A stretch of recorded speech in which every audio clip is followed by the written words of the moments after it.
ভুৱা এটা অডিঅ'ৰ বেচিছত মোক খুব গালি পাৰি আছে। সেই মাতটো মোৰ লগত নিমিলে, ভইচ কথা কোৱা শৈলীটোও মোৰ লগত নিমিলে, আৰু আপোনালোকে চবেই গমেই পায় যে সেইটো অডিঅ'ত মোৰ মাত নহয়। কিন্তু সেই মাতটো লৈ মোক খুব ছ'চিয়েল মিডিয়াত গালি পাৰি আছে। মই সেইটো একো কৰা নাই, ছ'চিয়েল মিডিয়াতো গালিয়ে পাৰে মানে। কিন্তু পৰহি মই দেখিছোঁ যে আপোনালোকৰ চেনেলবিলাকৰ মাধ্যমৰ মাজেৰেও এজন মানুহে পাৰ্থ গোস্বামী, হয়, তেওঁ মানে একদম মোক জীৱনৰ মানে থ্ৰেট দিছে কি মোক আহিলে কাটি পেলাব লাগে, কাৰণ মই হাঁহিছিলোঁ হেনো। কিন্তু সেই অডিঅ'টো মই নহয়েই, সেইটো মাত মোৰ নহয়েই।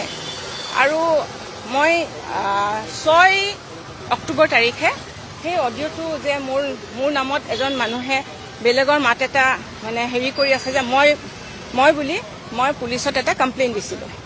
9 তাৰিখে তেওঁলোকে মোক এখন ৰিচিপ্ট দিছিলে, মই CIDত কমপ্লেইন দিছিলোঁ। তেওঁলোকে সেইটো কমপ্লেইন ফৰৱাৰ্ড কৰিছিল পাণবজাৰ পুলিচত। কিন্তু মই সেইটোতে আচৰিত খাইছোঁ যে এটা ভুৱা এটা ফেক ভিডিঅ'ৰ ওপৰত মোক ইমান লাইফ থ্ৰেটেন কৰিছে। কোনোবাই কৈছে মোক এচিড ঢালি দিব, কোনোবাই কৈছে মোক পেট্ৰল ঢালি পুৰি দিব।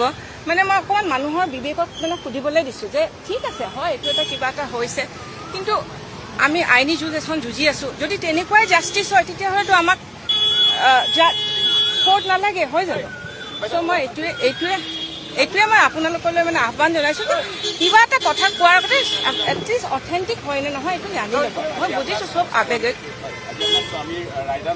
হয়, মই ভগৱানত এয়া ঈশ্বৰক প্ৰাৰ্থনা কৰিছোঁ যে যদি হয় সেইটোও আমি ল'ম, যদি নহয় সেইটোও আমি ভগৱানৰ আশীৰ্বাদ বুলিয়ে একচেপ্ট কৰি আমি নেক্সট যিটো ষ্টেপ ল'ব লাগে সেইটো ল'ম।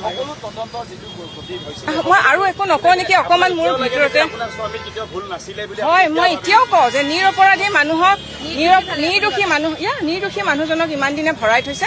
সেইটো মই বাৰে বাৰে ক'ম। যি জেগাত হৈছে এই ঘটনাটো ছিংগাপুৰত, তাতে কৈয়ে দিছে যে হয় এইটো মানে this is a case of there is no' foul play, it's a case of accidental death.